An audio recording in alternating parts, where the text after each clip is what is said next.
A true horror experience shared by Emily Carter. One day, Emily told me, "I never believed in ghosts before, but after that night, everything in my life changed." Then she started telling her story herself. Now I'm going to share her terrifying experience with you. My name is Emily Carter. I work as a nurse at St. Mercy Hospital in Chicago. This incident happened on a cold winter night. I was on the night shift. It was around 2:00 a.m. The hospital felt unusually quiet, the kind of silence that doesn't feel normal. I was sitting at the nurse station, checking the patient list. Everything seemed fine until I stopped at one name. Room 309, Daniel Brooks. For some reason, that name made me feel uncomfortable. Right at that moment, I looked at the monitor and saw Room 309's heart monitor suddenly turned on. The heart rate started rising, 72, 80, 90. I froze, because I was sure there wasn't supposed to be any patient in that room. I quickly checked the file. Daniel Brooks admitted 3 days ago, but the last update was blank. I told myself, "Emily, relax, maybe it just wasn't updated." But still, something didn't feel right. I slowly stood up. As I walked down the hallway, it felt like someone was watching me. The sound of my footsteps echoed. Tug, tug, tug. When I reached room 309, the door was slightly open. A dim light was coming from inside. I gently pushed the door and walked in. And that's when my heart started pounding. Because the bed was empty. No one was there. But the monitor was running. The heart rate was normal. I called out softly, "Mr. Brooks." No response. I stepped closer, and that's when I noticed the pillow was slightly pressed down, like someone was lying there. My whole body went cold. I knew something was wrong. Suddenly, the monitor started beeping louder. Beep, beep, beep. And the door slowly shut behind me. Clicking. I turned around and said, "Who's there?" No answer. Then, the intercom turned on by itself. A faint whisper came through. "Don't leave." My hands started shaking. I said, "Stop this, who is it?" But the voice came again. This time closer. "I'm still here." I rushed to open the door, but it was stuck. It wouldn't open. At that moment, I was truly scared. Then, behind me, the bedsheet moved. Slowly, very slowly. I turned around. No one, but something was there. Like someone was sitting on the bed. My breathing got heavy. Suddenly, I felt it. Someone was standing very close to me, but I couldn't see anyone. Then, right next to my ear, a cold whisper, "You forgot me." I tried to scream, but no sound came out. And then suddenly, the door opened. I didn't wait for a second. I ran. I reached the nurse station and told Mark. "Room 309, someone is there." Mark looked at me and said slowly, "Emily, Daniel Brooks died 3 days ago." I froze. I whispered, "Then who's in the room?" Mark didn't answer. At that exact moment, the monitor screen lit up again. Room 309, active. Heart rate 68. My eyes widened. And then, a message appeared on the screen. "Emily, come back." Emily stopped there. There was still fear in her eyes. Then she looked at me and said, "I went back to that room that night. And what I saw, I wish I never did." Emily took a deep breath, then continued, "I don't know why, but something inside me was pulling me back. Even after everything that happened, I couldn't ignore it. That message on the screen, "Emily, come back." It felt personal. Mark tried to stop me. He said, "Don't go back there. Night shift rumors exist for a reason." But I didn't listen. I wish I did. I slowly turned toward the hallway again. Room 309 was at the end. The lights in the corridor started flickering. Flick, flick, flick. Every step I took felt heavier, like something didn't want me to move forward. Or maybe something was waiting for me. When I reached the door, it was wide open, completely dark inside. The light that was there before gone. I stood there for a few seconds. My heart was pounding so loud I could hear it. Then I stepped inside. The room was colder than before. Not just cold, unnaturally cold. I could see my breath. The monitor was still on, but this time, the heart rate was slower. 45, 42, 40. Like someone was dying. I whispered, "Mr. Brooks." No response. Then suddenly, the monitor flatlined. Beep. I froze. And then, something moved in the corner of the room. I slowly turned my head. There, in the far corner, I saw a shadow. Not just darkness. A shape. A human shape. Standing still. Watching me. My voice shook. "Who are you?" No answer. Then the shadow moved. Slowly, unnaturally. Like it was glitching. Step, step, step. Coming closer. I tried to back away, but my legs wouldn't move. And then, the lights came back on. For a split second, I saw him. A man. Pale skin. Sunken eyes. Hospital gown.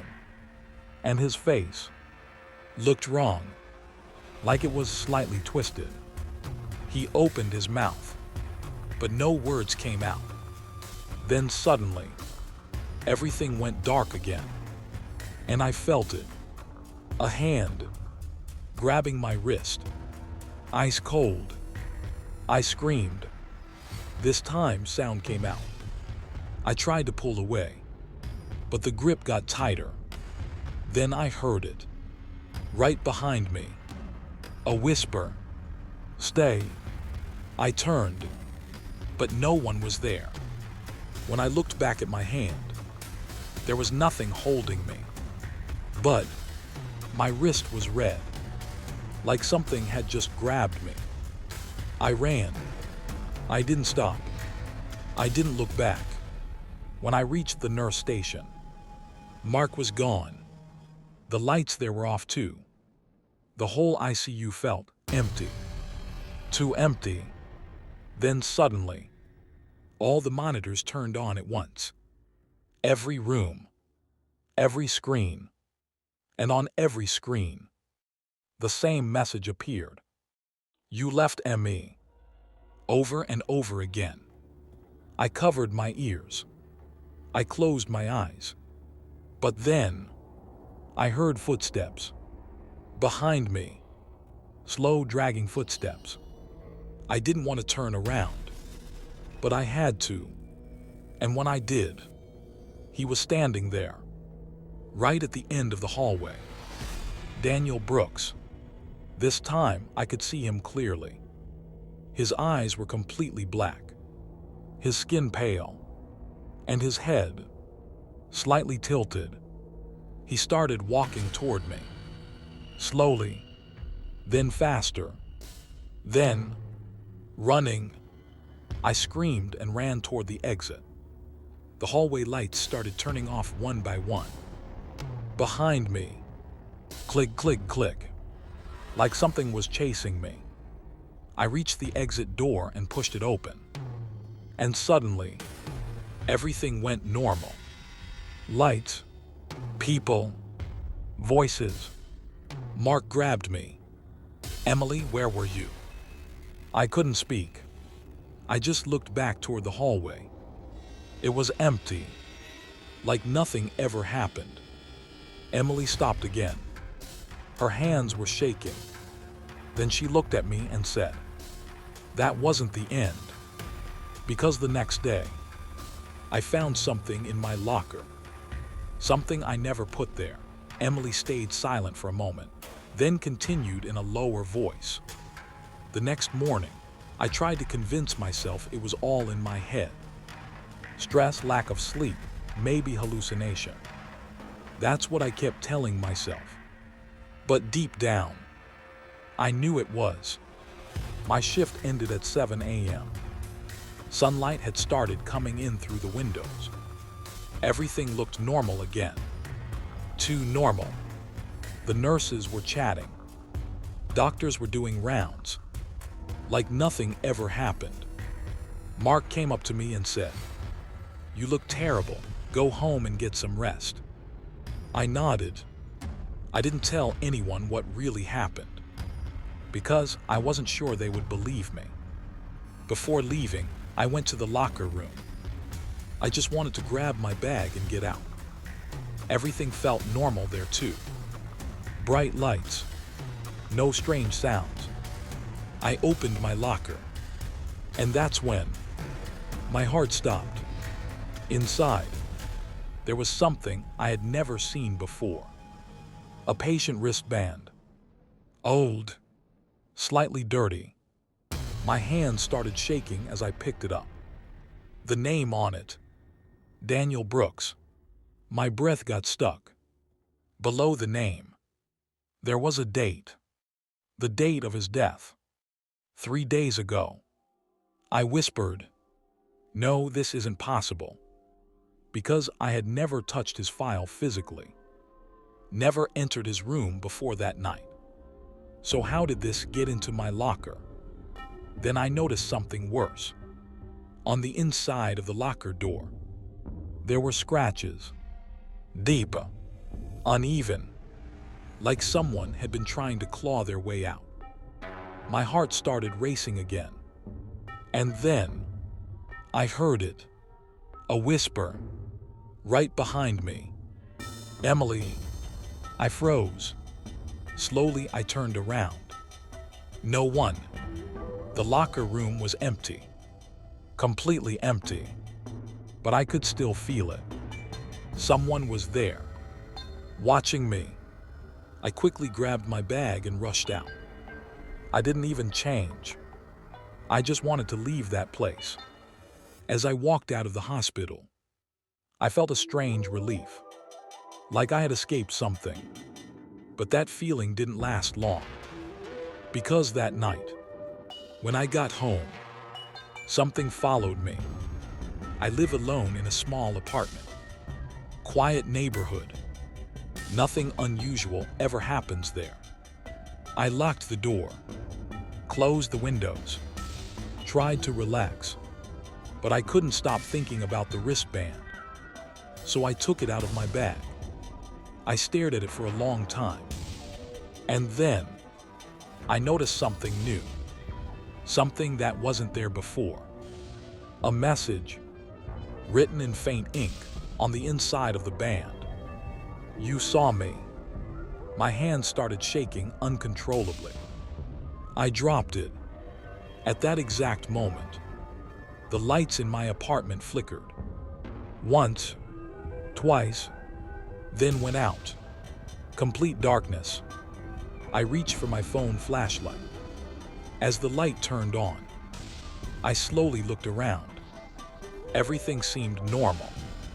Until I pointed the light toward the hallway and saw a figure standing there. Tall, still, watching me. My voice barely came out. "Who are you?" No response. Then the figure moved. One step forward. The light flickered again. For a split second, I saw his face. Daniel Brooks, standing inside my apartment. I screamed. The lights came back on instantly. And he was gone. Emily's voice started shaking. That's when I realized it didn't end in the hospital. It came home with me. She looked at me, fear still in her eyes.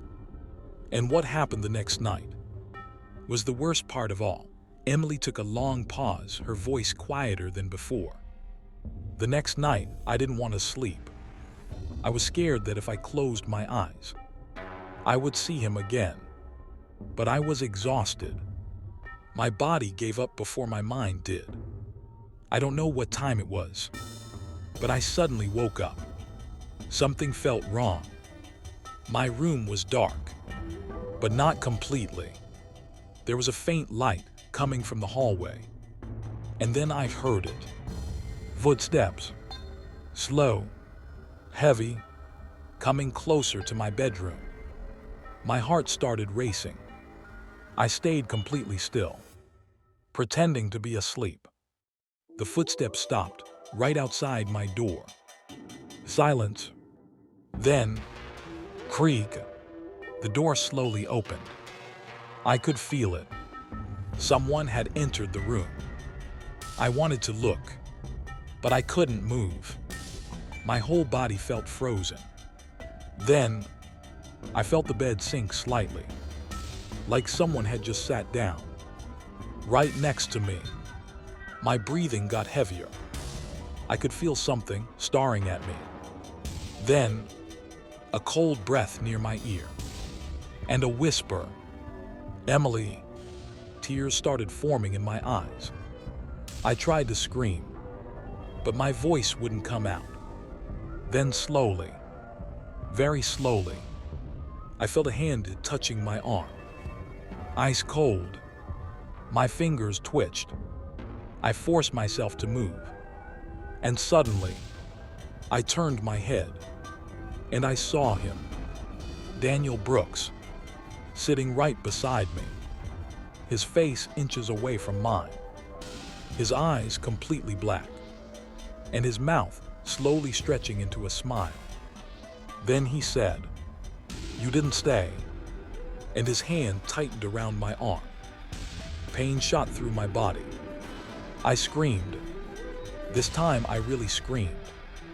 The lights turned on instantly, and he was gone. Just like that. I sat there shaking, unable to move. Morning came eventually. I thought it was over. I really did. But when I went to the bathroom and looked at my arm, I saw it. Finger marks. Deep dark bruises. Exactly where he grabbed me. Emily's voice dropped even lower. I quit that hospital the same day. I never went back. I tried to forget everything. She looked at me, completely serious. But sometimes, I still wake up at 2 a.m. and I feel that same cold hand. Right beside me. Emily stopped talking. The room went quiet. But before she left, she said one last thing. I checked the hospital records again later. There was never a patient named Daniel Brooks in room 309.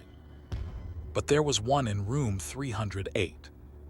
And he died alone, calling for a nurse who never came.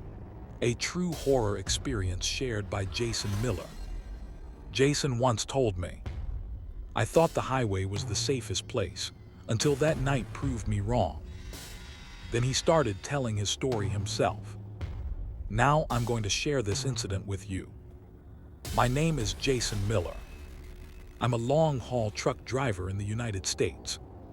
I've driven across almost every major highway, Texas, Arizona, Nevada, you name it. Nothing ever scared me. Until that one night on Route 66.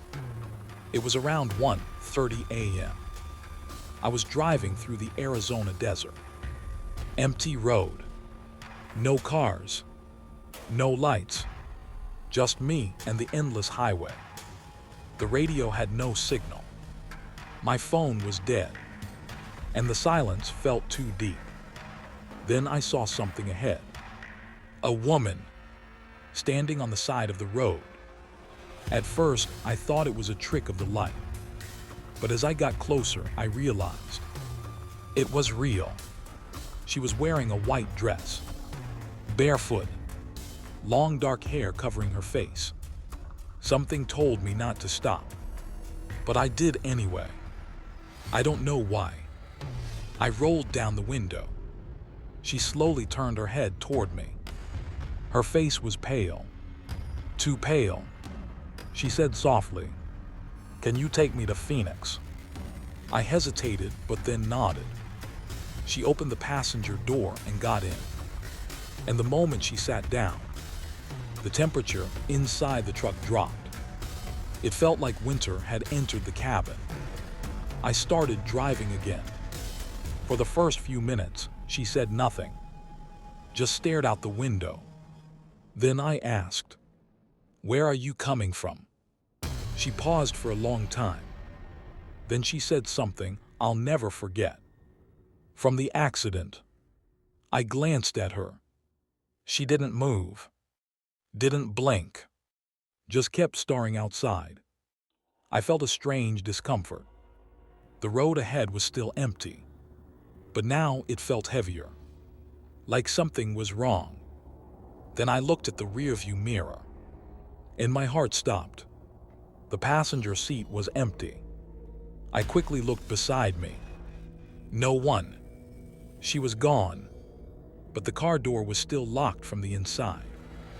My hands started shaking. I pressed the brakes immediately. The truck stopped in the middle of the desert road. I stepped outside. The night air was freezing, too cold for a desert night.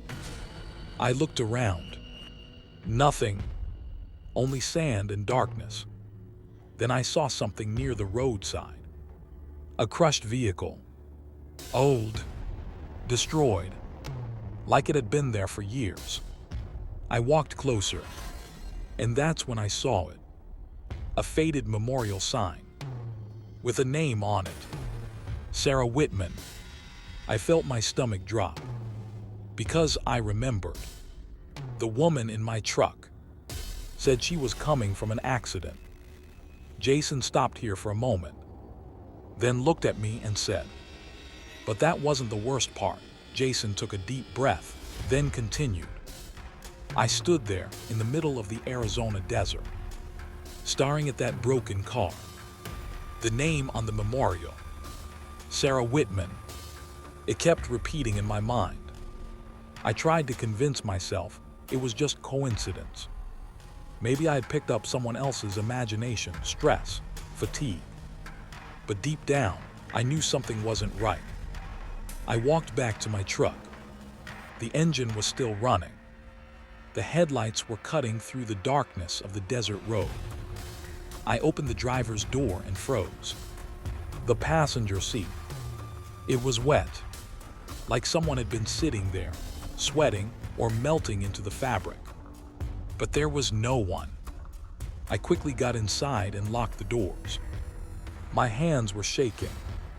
I told myself, "Just drive, get out of here." I pressed the accelerator. The truck moved forward again. But after a few minutes, something strange happened. The radio turned on by itself. At first static, then a faint voice. A woman's voice. Soft, broken.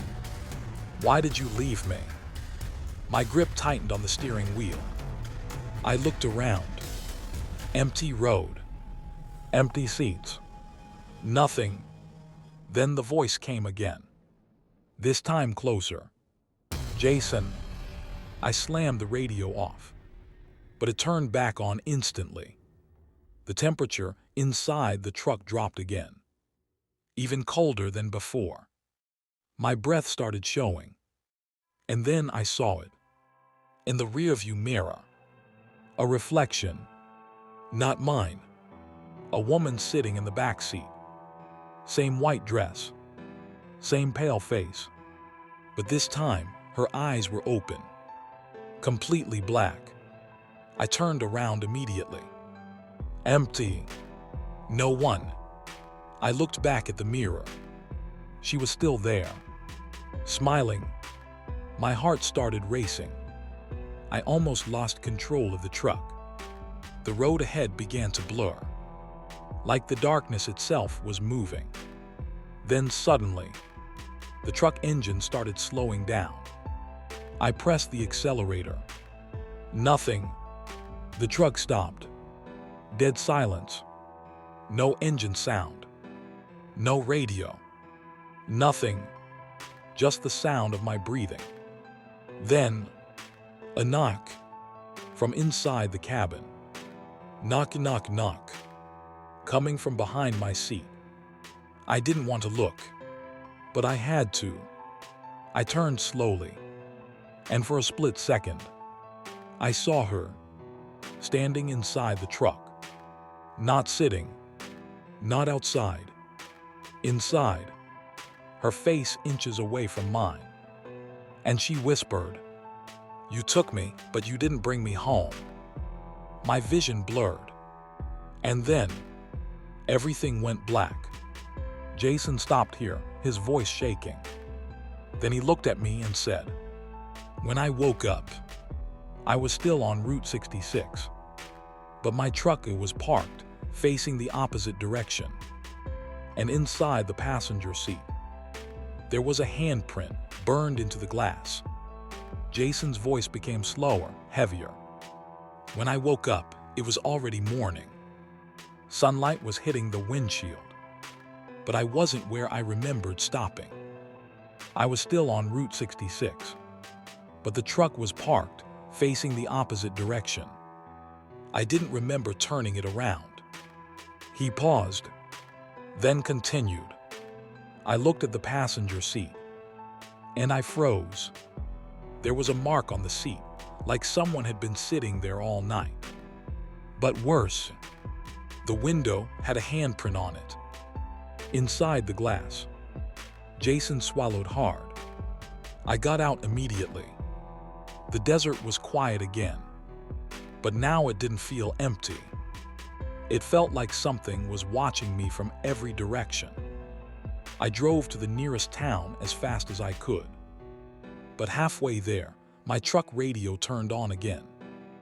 Even though I had removed the fuse, a static sound filled the cabin. Then a final message came through. A woman's voice. Soft, calm, but broken. "Jason, I'm still in the truck." Jason stopped the truck immediately. He looked around. Empty seats. Empty mirrors. Nothing. But then the GPS screen flickered and showed a location. Crash site, Route 66 mile 88. Jason had never programmed that. He followed it anyway. Something forced him to. When he reached the location, he saw it. A rusted, destroyed car, half buried in sand. Same one from the night before. Sarah Whitman. But this time, something was different. There was a second name on the memorial plate. Jason leaned closer, and his heart dropped, because the second name was Jason Miller. He stepped back in shock. No, that's impossible. Behind him, the wind stopped. Everything went silent. Then, a voice behind him. Very close. "You finally came back." Jason didn't move. He couldn't. Slowly, he turned around and saw her, Sarah Whitman, standing under the desert moonlight. But this time, she wasn't alone. There were others behind her, shadowy figures, standing in a line on the empty highway, all of them watching him. She smiled and said, "You don't leave the highway. You become part of it." Jason stopped talking for a moment, then looked at me and said quietly, "I don't take Route 66 anymore. But sometimes, I still hear voices on the radio." even when the truck is parked.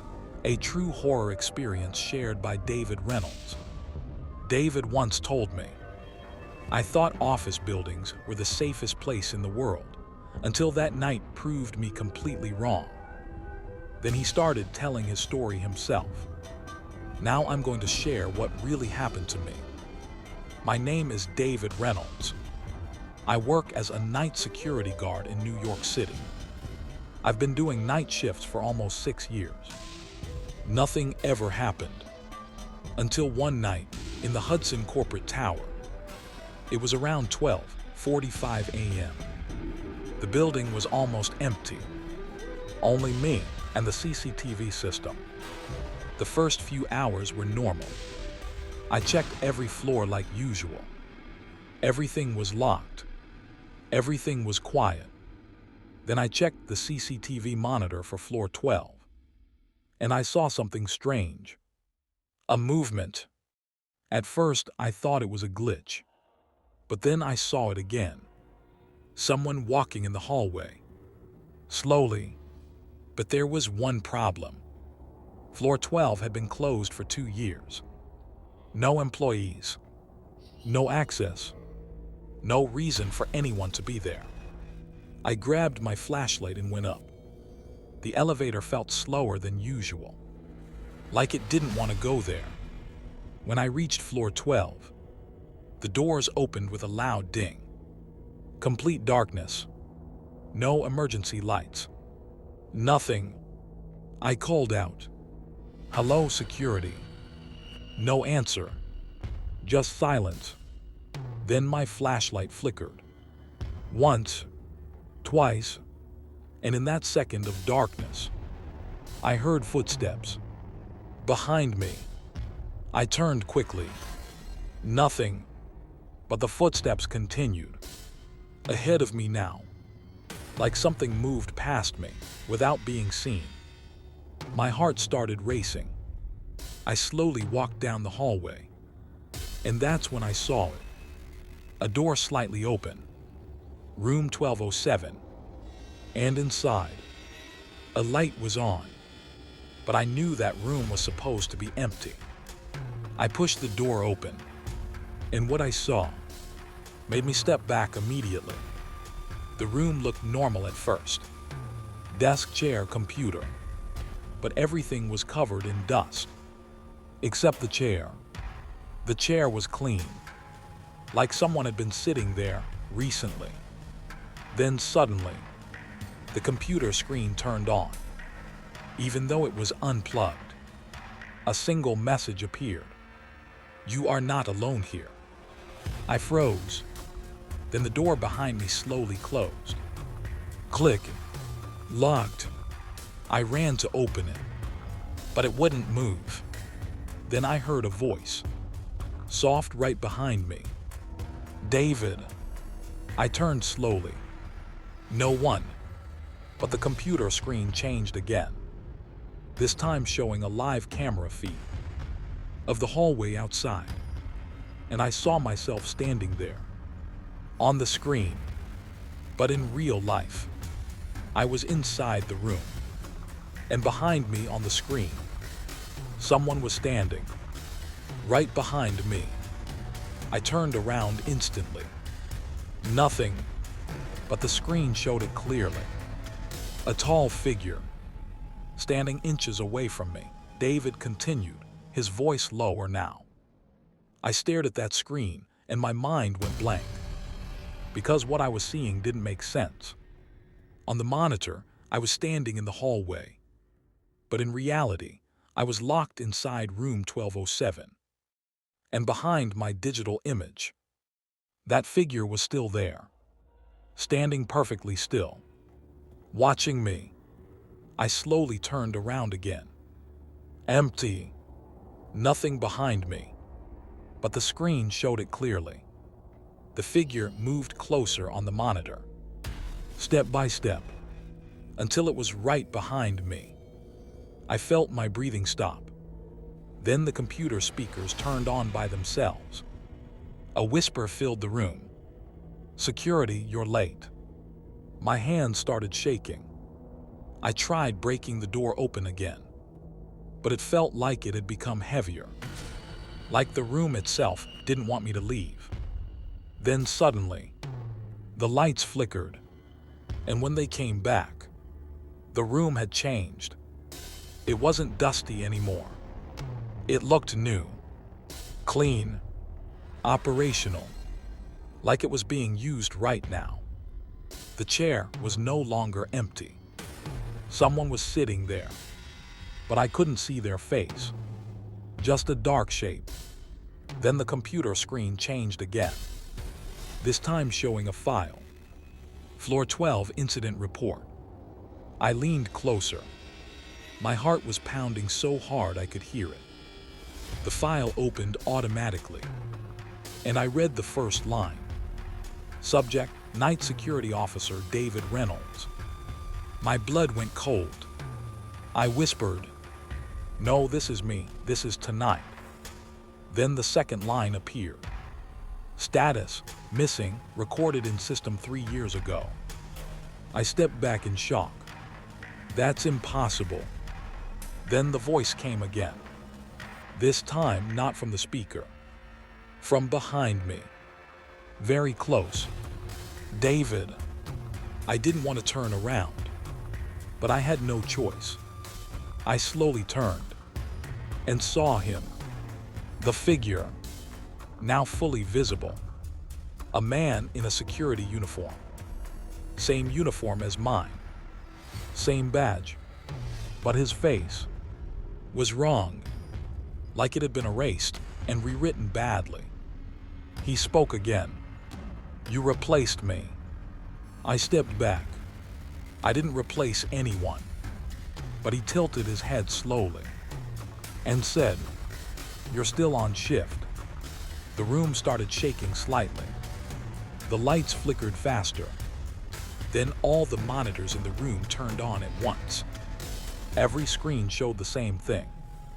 Me, standing inside room 1207. Forever David's voice dropped almost to a whisper. I don't know how long I stood there.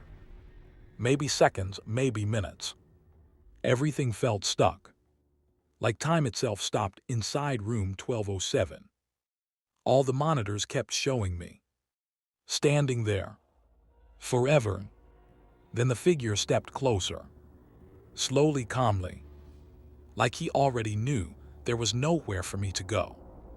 And he said, "You've been here before." I shouted, "No, I've never been here before." But he didn't react. He just stared at me. Then he pointed at the screen, and I looked. The CCTV footage changed. It showed me entering floor 12, but not today. 3 years ago. Same uniform, same face, same room. And in the footage, I was the one standing behind the previous guard. David stopped talking for a second. His hands were shaking. Then he continued. I didn't understand what I was seeing, but the system, the building, it was showing me something I couldn't remember. Then the voice came again, this time from everywhere. From the walls, from the screens, from the air itself. "You never left floor 12. My head started spinning. I turned toward the door one last time. It was open, but outside there was no hallway. Only darkness, like the building didn't exist anymore. Then the figure spoke again. "Security shifts don't end here. They get passed on." I stepped back, and suddenly I understood something. I wasn't trapped in a room. I was trapped in a system, a loop. Then the lights went out completely. Total darkness. And in that darkness, I felt something cold touch my shoulder. A hand behind me, and a voice whispered, "Your shift is over." When David finished his story, he looked at me and said quietly, "The next morning, I was found at the security desk. But the logs showed something strange. There was no record of me working that night. And floor 12 doesn't officially exist in the building records. A true horror experience shared by Megan Lopez. Megan once told me, "I thought staying in an Airbnb was safe. It felt like a normal trip, but that house changed everything." Then she started telling her story herself. Now I'm going to share what really happened that night. My name is Megan Lopez. I was visiting Los Angeles for a short trip and decided to stay in an Airbnb instead of a hotel. The house looked perfect online. Modern design, clean rooms, quiet neighborhood. Nothing felt wrong at first. It was around 10:30 p.m. when I arrived. The host wasn't there. They left the key in a lockbox. Everything seemed normal. I entered the house. It was quiet, too quiet. But I ignored it. I unpacked my bag, checked my phone, and relaxed. Everything felt fine. Until night came. Around 1:15 a.m., I heard a sound from the kitchen. Footsteps. Slow, steady, like someone was walking barefoot. I froze, because I remembered one thing clearly. I booked the entire house. No shared rooms. No other guests. I slowly got out of bed, walked toward the hallway. The kitchen light was on, but I didn't turn it on. I whispered, "Hello." No answer. Then I stepped closer, and I saw it.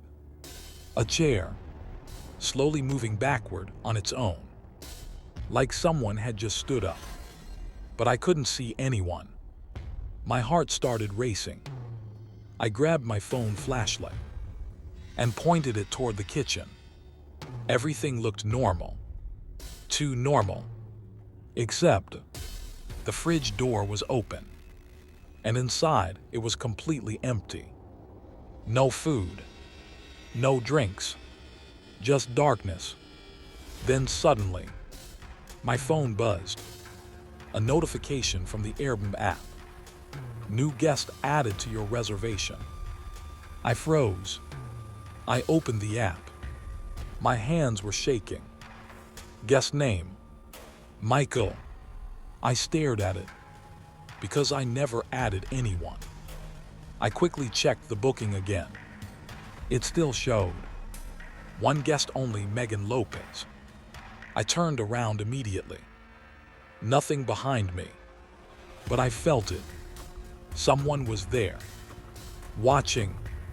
Then I heard a voice, very soft, from the hallway. "Don't be scared." My body went cold. I whispered, "Who's there?" No answer. Then the hallway light flickered.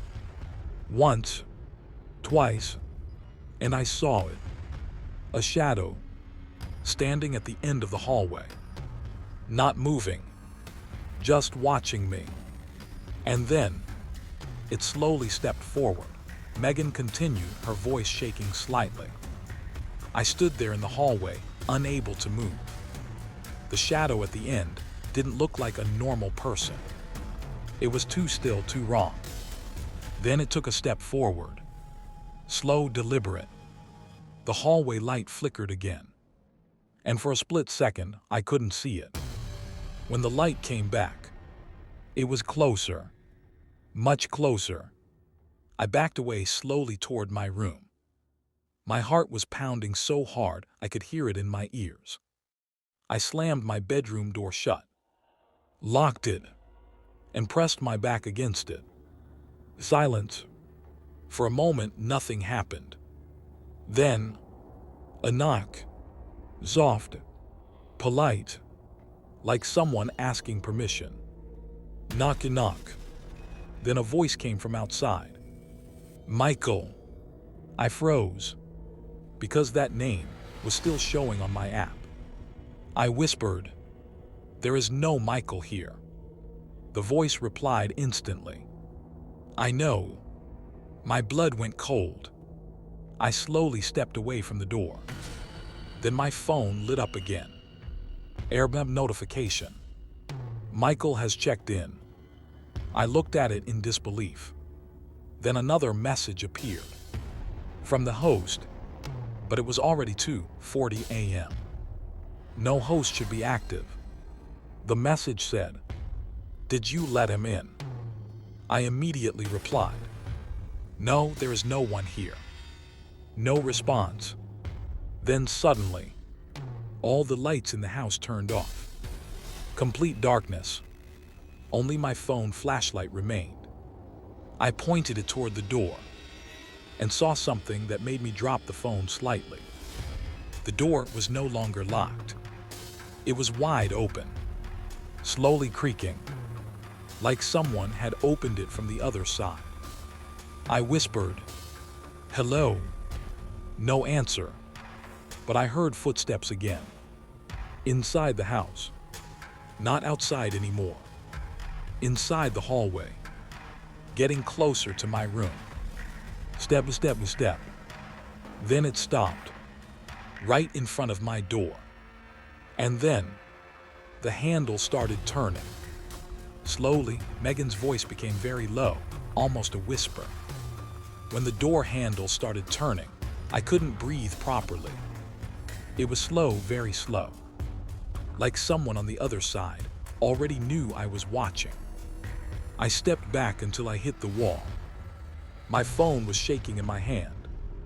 Then the handle stopped. Complete silence. For a few seconds, nothing happened. And then, a voice came from the other side. Very calm. Very close. "Open the door, Megan." I froze. I whispered, "Who are you?" No answer. Then the voice said again, "Michael."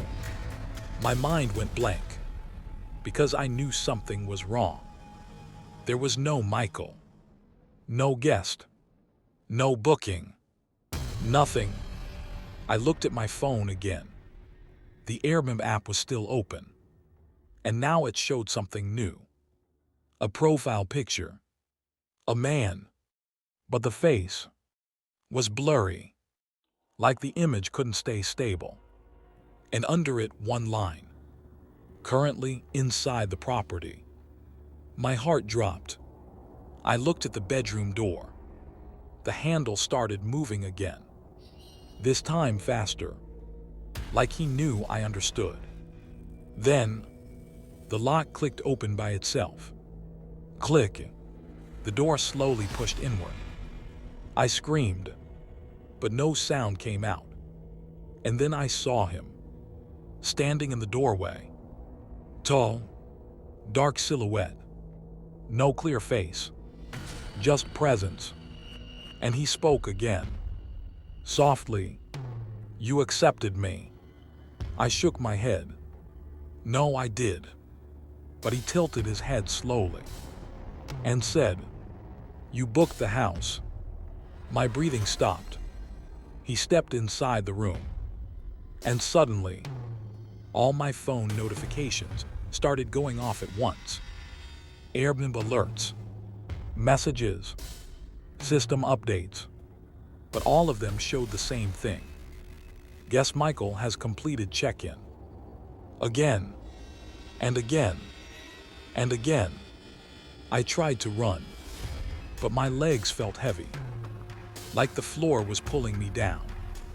Then I heard something behind me. The closet. It slowly opened, and inside, there was already someone standing there. Same figure, now behind me, and in front of me. Two of them. My vision blurred, and the last thing I heard was, "Now it's your turn to be the host." A true horror experience from a 911 call operator, Texas. This story was shared by an emergency call operator named Jason Miller. He said, "I've received thousands of emergency calls, but one night call made me question reality itself." Then he started telling his experience. "My name is Jason Miller. I work at a 911 dispatch center in Texas. Normally, we receive calls about accidents, fights, medical emergencies. Nothing unusual. But one night, everything changed. It was around 3:17 a.m. The center was quiet. Only me and one other operator were on shift. Then the phone rang. I answered immediately. 911, what's your emergency? At first, there was silence. Just static. Then a voice came. Very soft. Almost whispering. Help me. I leaned closer. Sir, what is your location? No response. Only breathing. Then suddenly, the caller spoke again.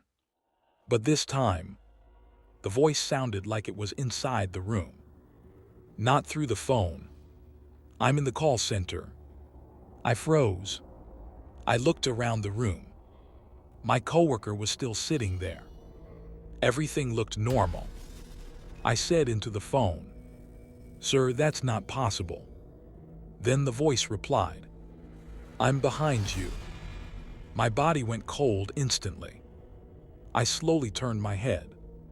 Nothing behind me. But my coworker was staring at my phone. Wide-eyed. He whispered, Jason, the call ID. I looked at the screen, and my heart stopped. The incoming call showed. Calling from 911 Dispatch Center, Room 3. I whispered, That's our building. Then the lights flickered once, and all the monitors in the room changed. Every screen showed the same thing. The live security feed. But not normal. It showed me, standing outside the building. Looking inside, Jason continued. I stared at the screen, and I felt my stomach drop. Because what I was seeing made no sense. The security feed showed me, standing outside the building, looking directly at the glass doors. But I was inside the call center, sitting at my desk, holding the phone. I whispered, This isn't real. Then my coworker grabbed my arm. His face was pale. He pointed at the phone and said, Jason, the caller is still on the line. I looked back at the screen. The call timer was still running. 000312. Then the voice came again. But now it sounded clearer. Closer. You're watching it now, aren't you? I whispered, Who are you? A pause. Then, I'm the system. All the monitors in the room suddenly flickered. And then every screen switched at once to a live view of the entire 911 Dispatch Center. Every camera angle, every room, every hallway, and in each feed, there was something wrong. In room 3, someone was sitting at a desk, but that room was supposed to be empty. My coworker stepped back. That room hasn't been used in years. Then the voice returned. Soft, calm. You still think you're inside the building. My breathing became heavy. Then suddenly, the door to the call center opened by itself. No one entered, but the hallway light outside turned on. And I saw it. A figure standing at the far end. Motionless. Watching us. My coworker shouted. Security locked the doors. But the system didn't respond. Every computer screen now showed the same message. System override active. Then the phone changed. The caller ID updated. Now it read, Internal call room 3. And from behind us, a phone started ringing. Inside the office, Jason's voice was barely steady now. When that phone started ringing inside the office, I knew something was completely wrong, because we only had one landline in that room, and it was already in my hand. But the ringing was coming from somewhere else, inside the walls, or deeper. I slowly looked around. My coworker was frozen, staring at the hallway door. Then the ringing stopped. Complete silence.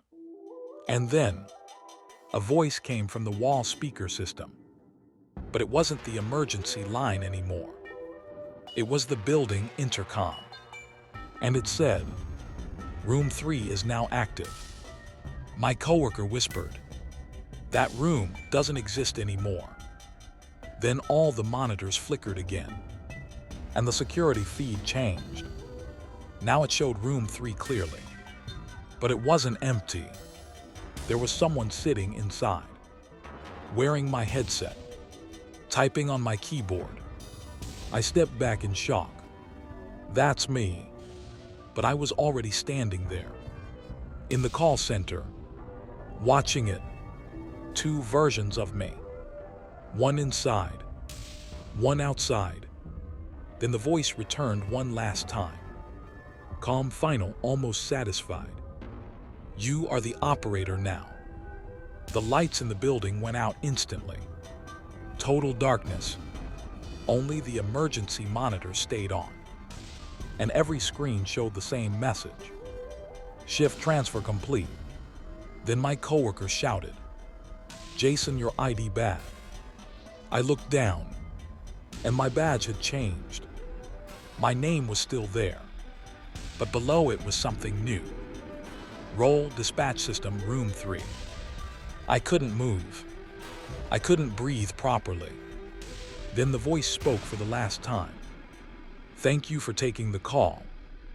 And everything went silent.